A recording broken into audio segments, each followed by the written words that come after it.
Hello my dear friend, welcome back to on channel. तो आज की हमारी इस वीडियो का टॉपिक है एमकॉम सेकंड ईयर MCO 4 की unit number 18।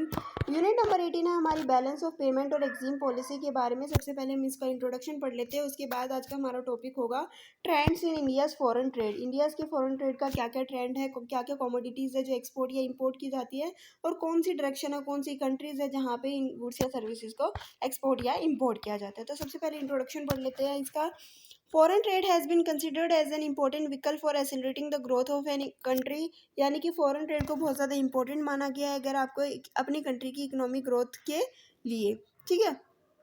Several South Asian East Asian countries have adopted export led growth strategy and witness faster and higher economic growth. कुछ ऐसी साउथ ईस्ट एशियन कंट्री है जिसने क्या किया, export को adopt किया। जिसने क्या किया, एक्सपोर्ट स्ट्रेटजी को अडोप्ट किया। वो क्या कर रही है, ज़्यादा से ज़्यादा एक्सपोर्ट करना चाह रहे हैं, जिससे क्या होगा, उनकी इकोनॉमी क्या करेगी, फास्टली और हायर तरीके से ग्रो होगी। Government of India also initiated economic reforms in July 1991 and introduced several measures for promoting export, facilitating import and improving the balance of payment of the country। तो कहीं ना कहीं अगर हम बैलेंस ऑफ पेमेंट की बात करते हैं तो बैलेंस ऑफ पेमेंट हमें ये बताता है कि जो हमारा एक्सपोर्ट है और इम्पोर्ट है वो बैलेंस होना चाहिए। जितना हमने एक्सपोर्ट किया उतना इम्पोर्ट किया होना चाहिए। लेकिन ऐसा पॉसिबल नहीं है कि जिस साल हम जितना एक्सपोर्ट कर रहे हैं उतना ही इम्पोर्ट करें। कई बार क्या होता है, एक्सपोर्ट ज़्यादा हो जाता है और कई बार इम्पोर्ट ज़्यादा होता है। एक्सपोर्ट ज़्यादा होने से हमारा जो बैलेंस ऑफ पेमेंट है वो सरप्लस शो करना स्टार्ट कर देता है। सरप्लस एक तरीके से पॉजिटिव सिग्नल होता है, लेकिन अगर हम इम्पोर्ट ज़्यादा करते हैं एज़ कम्पेयर टू एक्सपोर्ट तो ये क्या होता है, एक तरीके से नेगेटिव सिग्नल होता है। कहीं ना कहीं हमारी जो कंट्री है वो क्या कर रही है, बोरिंग्स कर रही है, ताकि वो क्या कर सके, जो भी उन्होंने सामान को परचेज़ किया बाहर की कंट्री से उसकी पेमेंट करने के लिए। तो कहीं ना कहीं एक तरीके से बोरिंग्स हो जाती है, डेट्स जो एक्सटर्नल डेट्स है वो इंक्रीज हो जाएगी, तो एक नेगेटिव सिग्नल जो है वो शो करता है। तो ये थी हमारा आज का इंट्रोडक्शन, जिसमें हम पढ़ रहे हैं फॉरेन ट्रेड क्या होता है और किस तरीके से जो फॉरेन ट्रेड है हेल्प करता है हमारे बैलेंस ऑफ पेमेंट को इम्प्रूव करने के लिए। अब आ जाता है हमारा नया टॉपिक जो है trends in India's foreign trade. India's foreign trade के ट्रेंड्स की हम बात करते हैं तो foreign trade has been considered as an important element of economic growth of the country. यानी कि फॉरेन ट्रेड क्या है, बहुत ज़्यादा इंपॉर्टेंट है। अगर हम क्या करते हैं, ट्रेड करते हैं फॉरेन में, तो कहीं ना कहीं हमारी इकोनॉमी की ग्रोथ होगी। किस तरीके से, कहीं ना कहीं हम क्या करेंगे, अब बाहर की कंट्री का पैसा हमारी कंट्री में आएगा, हमारा जो कैश है वो क्या होएगा, इनफ्लो ज़्यादा होगा। It helps in the flow of technology, capital and management, stimulating the saving rate of the country, creating the additional employment, attaining the economy of scale and enhancing overall competitiveness of the firm। तो और क्या benefit है, क्या है, technology, नई technology हम लेके आएंगे बाहर की कंट्री से, नया कैपिटल मैनेजमेंट। कहीं ना कहीं जो है क्या होगा कि हमारी कंट्री के अंदर अगर हम क्या करते हैं, फॉरेन ट्रेड्स को बढ़ाते हैं, ज़्यादा से ज़्यादा एक्सपोर्ट करते हैं, तो कहीं ना कहीं एडिशनल एम्प्लॉयमेंट लोगों को मिलेगी। हम इकोनॉमी ऑफ स्केल को अचीव कर पाएंगे, क्योंकि हम लार्जर लेवल पे क्या करेंगे, गुड्स या सर्विसेज को प्रोड्यूस करेंगे। और कहीं ना कहीं ये क्या करता है, हेल्प करता है कॉम्पिटिटिवनेस स्पिरिट को एनहेंस करने में। तो domestic firm are forced to enhance the quality and productivity to meet the competition of the foreign firm। यानी कि अब डोमेस्टिक फर्म को ये फोर्स किया जा रहा है कि क्या करो भाई, आप अपने प्रोडक्ट की क्वालिटी को बढ़ाओ, इनकी प्रोडक्शन को बढ़ाओ, जिससे कि क्या कर सको, कॉम्पिटिटिव एडवांटेजेस जो है फॉरेन मार्केट में उठा सको। क्योंकि बहुत सारी मार्केट है जो क्या करती है, अपनी कंट्री से गुड्स को एक्सपोर्ट करना चाहती है। अगर आप करना चाहते हो तो कहीं ना कहीं आपको अच्छी क्वालिटी के गुड्स जो है कम से कम प्राइस में, कॉम्पिटिटिव प्राइस में जो है फॉरेन कंट्री में ट्रेड करने पड़ेंगे, जिससे कि हमारी इकोनॉमी ग्रो होगी, साथ ही साथ इकोनॉमी ऑफ स्केल हमें अचीव होगा। Several studies have shown that the export lead growth strategy has accelerated the economic growth of the country. This is reflected in case of the East Asian country which has followed the export lead strategy and the grew faster than the protected economy। यानी कि अगर हम यहाँ पे बात करते हैं east Asian country की, तो ईस्ट एशियन कंट्री ने एक स्ट्रेटेजी फॉलो की। कौन सी स्ट्रेटेजी थी, वो ये कह रहे थे कि हम ज़्यादा से ज़्यादा एक्सपोर्ट करेंगे। जो वो ज़्यादा से ज़्यादा एक्सपोर्ट कर रहे हैं, अपनी कंट्री को, जो अपनी इकोनॉमी को वो प्रोटेक्टेड नहीं बना रही। कि ऐसा नहीं है कि आप अपने कंट्री के अंदर बिजनेस करो, ना ही आपको बाहर एक्सपोर्ट करना है या इम्पोर्ट करना है, ऐसा नहीं है। अपनी कंट्री को, अपनी इकोनॉमी को क्या करो, लिबरलाइज करो, ज़्यादा से ज़्यादा एक्सपोर्ट करो। इससे क्या होगा कि आपकी इकोनॉमी डेवलप होगी। ठीक है। The share in the world export of China was 5.9%, Hong Kong 3%, Korea 2.6%, Singapore, Malaysia, Thailand, Indonesia and India in the year 2003। यानी कि हर एक कंट्री का शेयर हमें गिवन है कि वर्ल्ड में कितना, किस कंट्री को कितना कितना एक्सपोर्ट किया जा रहा है। ठीक है। The share of developing country to the world export was 38.7% in the year 2003। यानी कि जो डेवलपिंग कंट्री का जो शेयर है वर्ल्ड के एक्सपोर्ट में वो कितना है, डेवलपिंग कंट्री पूरे वर्ल्ड में जो एक्सपोर्ट हो रहा है उसका 38.7% जो एक्सपोर्ट है वो डेवलपिंग कंट्री के पास से हो रहा है। इन the year 2003 India export was 2003 में अगर हम बात करते हैं कि इंडिया ने कितना एक्सपोर्ट किया तो वो था $57.1 billion, whereas China's export was $4 for $37.9 billion, Hong Kong $224 billion, Korea $193.8 billion. इसी तरीके से हर एक कंट्री का जो है वो क्या दिया हुआ है कि हर एक कंट्री ने कितना जो है एक्सपोर्ट किया इन टर्म्स ऑफ $, हमें गिवन है। This figure suggest that the India must focus on the acceleration of the export growth to increase her share in the global trade and fasten the pace of economic growth. ये figure हमें ये बताती है कि India को क्या करना चाहिए, ज़्यादा से ज़्यादा एक्सपोर्ट करना चाहिए, क्योंकि इंडिया ही एक ऐसी कंट्री है जिसका एक्सपोर्ट क्या है कम as compare to other countries. ठीक है, अगर इंडिया अपनी इकोनॉमी की ग्रोथ करना चाहती है तो उसको एक्सपोर्ट जो शेयर है उसका एक्सपोर्ट में वो बढ़ाना चाहिए। It clearly indicate that the India export was merely $1,540 million in the year 1951 or 52, which went up to $52,856 million in the year 2002 and 3 and $79,409 in the year 2004 and 5। तो यहाँ पे ये देखा गया है कि जो इंडिया का एक्सपोर्ट है वो कॉन्टिन्यूसली क्या कर रहा है, ग्रो कर रहा है। Similarly the import has also increase from $1981 million in 1951-52 to $61,572 million in 2002 and 3। It further increased in the year 2004 and 5। यानी कि इंडियाज का एक्सपोर्ट और इम्पोर्ट दोनों ही क्या कर रहे हैं, इंक्रीज कर रहे हैं। It is clearly that both the export and import have been increasing over the period, but the import has increase at a faster rate than the export. लेकिन इंडिया का एक्सपोर्ट जो है वो है, जो इंडिया का इम्पोर्ट है वो ज़्यादा है as compare to its export. तो as a result the negative trade balance has been also increasing. इसलिए ये कहा गया कि जो नेगेटिव ट्रेड बैलेंस है वो भी क्या हो रहा है, इंक्रीज हो रहा है। The trade balance was $441 million in the year 1951-52 which has gone up to $8,715 million in the year 2002 and 3। It has further increased in the year 2004 and 5। यानी कि जैसे जैसे इंडिया का एक्सपोर्ट भी बढ़ रहा है इम्पोर्ट भी बढ़ रहा है, लेकिन इम्पोर्ट जो है वो बहुत ज़्यादा बढ़ रहा है एज़ कम्पेयर टू एक्सपोर्ट, जिसकी वजह से जो ट्रेड बैलेंस है वो भी इंडिया का बढ़ रहा है। यानी कि इंडिया को क्या करनी पड़ती है, बोरोइंग करनी पड़ती है पेमेंट करने के लिए, अपने इम्पोर्ट्स की पेमेंट करने के लिए। As you must be aware that the trade deficit can be reduce either by decreasing the import और इंक्रीजिंग द एक्सपोर्ट। अब हमें ट्रेड बैलेंस को क्या करना है, ठीक करना है। जो भी ट्रेड डेफिसिट्स अराइज हुए हैं उसको हमें कम करना है। तो अब कम कैसे करेंगे, या तो हम अपना इंपोर्ट कम कर दें और एक्सपोर्ट को बढ़ा दें, या तो ये हो सकता है। If you analyse the composition of India's export you will find that most of the import commodities are inelastic. अगर हम इंडिया के इम्पोर्ट की बात करते हैं कि इंडिया कौन कौन सी चीज़ें इंपोर्ट करता है, तो हमें ये पता चलेगा कि ये जो इम्पोर्ट कमोडिटी है वो क्या है, इनइलास्टिक है, इसमें हम ज़्यादा चेंज नहीं कर सकते।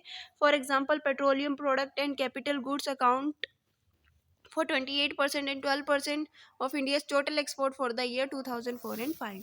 The curtailment of these import may adversely affect the development work of the country। यानी कि अगर हम क्या करते हैं, यहाँ पे इम्पोर्ट को कम करते हैं तो कहीं ना कहीं ये हमारी कंट्री की डेवलपमेंट में अफेक्ट करेगा।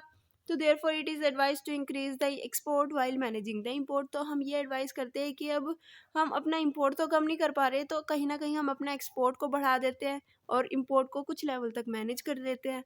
Realizing the above fact and the growing importance of export in the economic development of the economy, the government of India took major initiative in July 1991 by introducing economic reform in India's trade and fiscal policy। ये सारी चीज़ों को ध्यान में रख के India के अंदर कुछ नए रिफॉर्म्स लाए गए जुलाई 1991 में।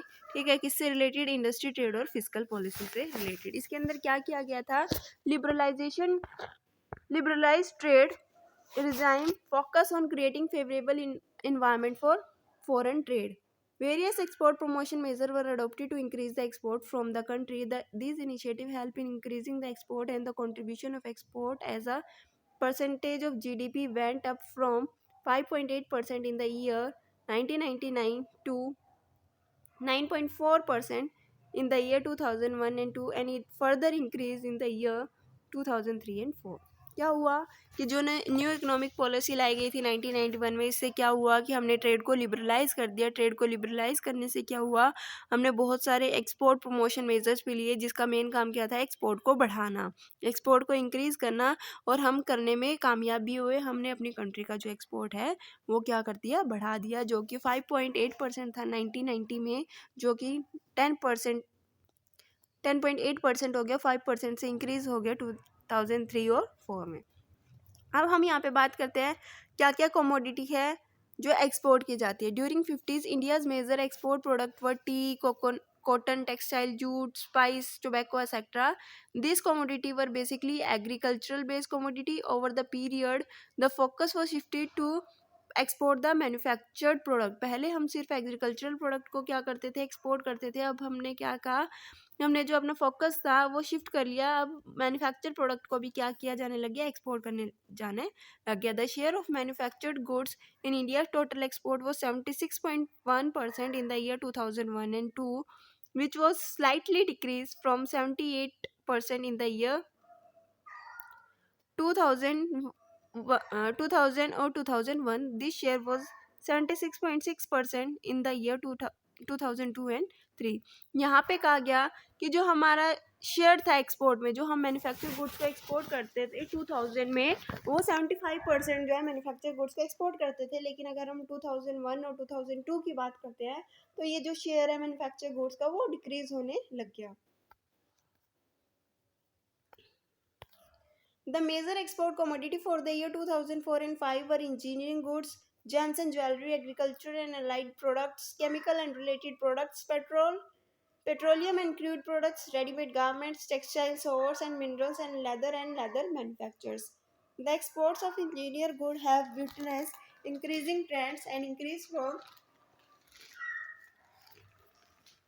from US dollar 4,895.6 million in the year 1996-97 to US dollar 16,425.1 million in the year 2004 and 5.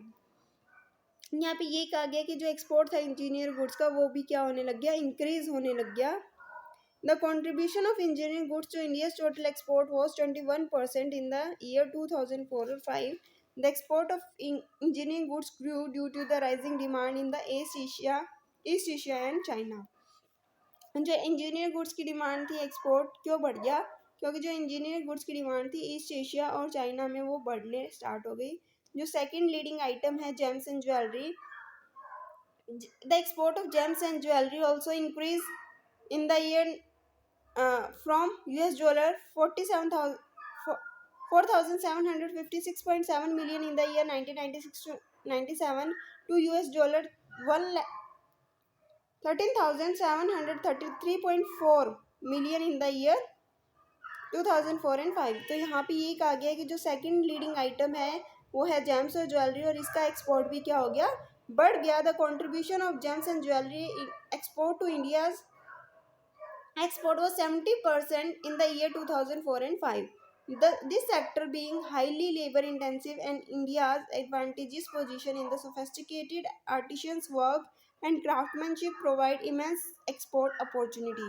यहाँ पे ये कहा गया कि ये जो सेक्टर है जेम्स और ज्वेलरी का, ये लेबर इंटेंसिव है और कहीं ना कहीं एक एडवांटेजियस पोजीशन जो है वो क्या करता है, अचीव करता है, जो कि इंडिया के अंदर जो है क्राफ्टमैनशिप आर्टिशियन वर्क क्या है, बहुत ज़्यादा इमेंस एक्सपोर्ट अपॉर्चुनिटी जो है वो प्रोवाइड करते हैं।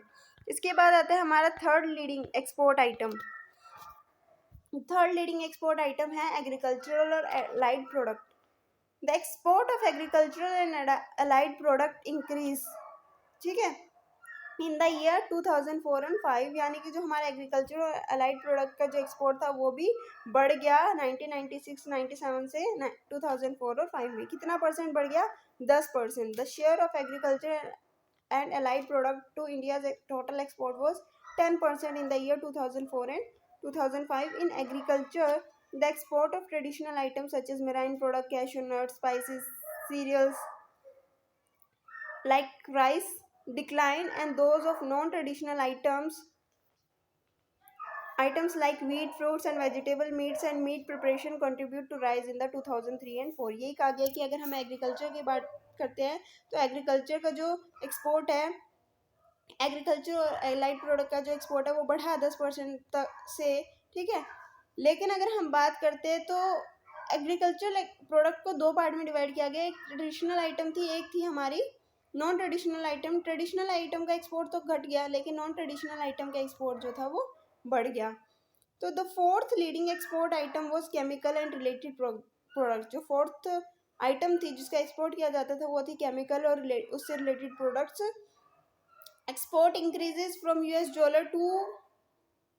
to 1,841.9 million in the year 1996-97 to $7,552.8 million in the 2004 and 5। यानी कि जो केमिकल और उससे रिलेटेड प्रोडक्ट का जो एक्सपोर्ट था वो बढ़ा। जो contributions of chemical and related product to India's total export was about 10% in the year 2004 and 5। Fifth leading export item जो थी वो थी other manufacture good which consist of computer software footwears of rubber canvas etcetera glass handicraft plastic rubber etcetera. The export increases from $1,889.7 million in the year 1996-97 to $5,641.8 million in the year 2004 and 5। यानी कि जो share था वो कितना 7% जो है share increase हो गया 2004 एंड 5 में manufacture goods, other manufacture goods से रिलेटेड। सिक्स्थ लीडिंग आइटम जो थी जो एक्सपोर्ट किया जाता है इंडिया के थ्रू, जो एक्सपोर्ट की जा रही है वो है रेडीमेड गारमेंट्स। रेडीमेड गारमेंट का जो एक्सपोर्ट था वो भी इंक्रीज हुआ, और कितने परसेंट से इंक्रीज हुआ, 8% से इंक्रीज हुआ 2004 और 5 में। जो सेवन्थ लीडिंग एक्सपोर्ट आइटम थी वो थी टेक्सटाइल। जो टेक्सटाइल का एक्सपोर्ट था वो भी इंक्रीज हुआ 8% से, ठीक है।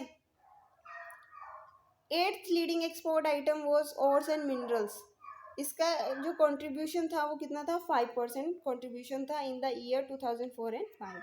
उसके बाद जो नाइन्थ लीडिंग एक्सपोर्ट आइटम थी वो थी लेदर और लेदर मैन्युफैक्चर। जो एक्सपोर्ट था वो इंक्रीज हुआ, और कितने परसेंट से इंक्रीज हुआ, 3% से जो एक्सपोर्ट इंक्रीज हुआ। उसके बाद आता है हमारा कमोडिटी कंपोजिशन ऑफ इंपोर्ट की इंडिया के अंदर क्या क्या चीज़ें इंपोर्ट की जाती है और कितना प्रपोर्शन इंक्रीज किया जा एक्सपोर्ट इंक्रीज हुआ। As far as import are concerned, petroleum products and the leading items and account for 29% of the total India's import for the year 2002 and 3 and 28% in 2004 and 5। India का जो import था वो 29% था 2002 और 3 में, जो कि 28% हो गया 2004 और 5 में। जो शेयर था इम्पोर्ट का, the share of import has increase from 26% in the year to 1996 और 1997। 1996 और 97 में भी इंडिया इम्पोर्ट जो था वो बढ़ा। उसके बाद फिर 29% हुआ, और उसके बाद फिर कितना हुआ, 28% हुआ। जो second leading import item is capital goods, ठीक है। सेकेंड लीडिंग इम्पोर्ट आइटम क्या है, capital goods which account for 13% of the total import of the country for the year 2002 and 3 and 12% in 2004 and 5। the share gone down from 22% in the year 1996 and 97। यहाँ पे बात आती है import की, तो जो हमारी कंट्री का इंपोर्ट था 2004 और 5 में वो क्या हुआ, कम हो गया। शेयर जो है वो नीचे गिर गया। 13% कितना था, 13% जो है हम क्या करते थे, इंपोर्ट करते थे कैपिटल गुड्स को, जो कि 12% तक हम इंपोर्ट करने लगे 2002 और 3 में, ठीक है। इसके बाद आता है हमारा the other items are chemical and related product 8%, food item 4%, textile and madeups 2% and other commodity 43% for the year 2002 and 3। In the year 2004 and 5 the share of chemical and related product was 8%, food item 3%, textile and made-ups 1% and other commodity 48%। तो basically यही कहा गया है कि जो India का import है वो क्या हुआ, डिक्रीज हुआ 2004 और 5 में। इसके बाद आती है डायरेक्शन ऑफ एक्सपोर्ट की, कौन कौन सी कंट्री में इंडिया जो है वो क्या करता है, गुड्स को एक्सपोर्ट करता है।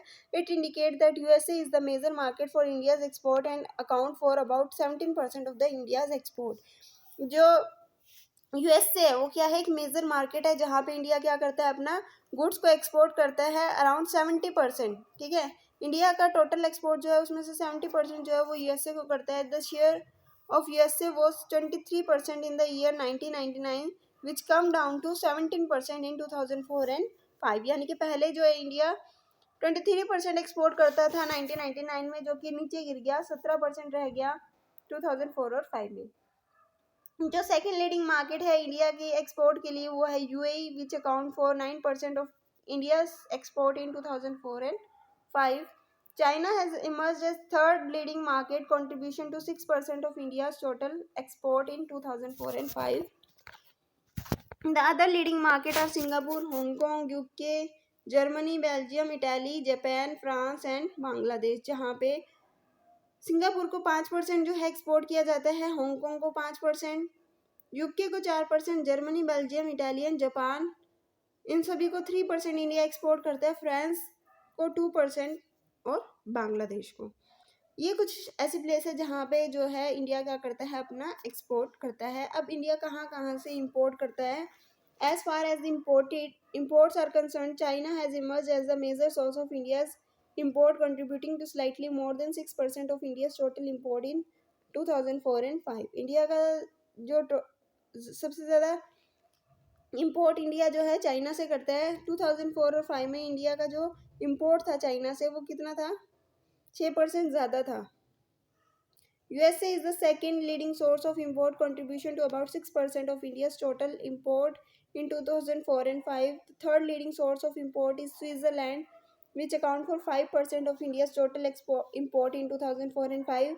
The other leading source of import are Belgium 4%, UAE 4%, Germany 4%, Australia, UK, Korea Republic, Japan, ये इन सभी से इंडिया क्या करता है, 3% जो है इंपोर्ट करता है। सिंगापुर, इंडोनेशिया से 2% 2004 और 5 में इंडिया इंपोर्ट कर रहा है। तो ये थी आज की हमारी वीडियो जिसमें हमने पढ़ा क्या क्या ट्रेंड्स हैं इंडिया के एक्सपोर्ट का, जिसमें हमने पढ़े कि कौन कौन से गुड्स इंडिया क्या करता है, एक्सपोर्ट या इंपोर्ट करता है, और कौन कौन सी कंट्रीज़ को इंडिया इन सभी गुड्स को एक्सपोर्ट या इंपोर्ट करता है। होप कि आपको ये टॉपिक समझ में आ गया होगा, क्लियर हो गया होगा, अभी कोई डाउट नहीं है।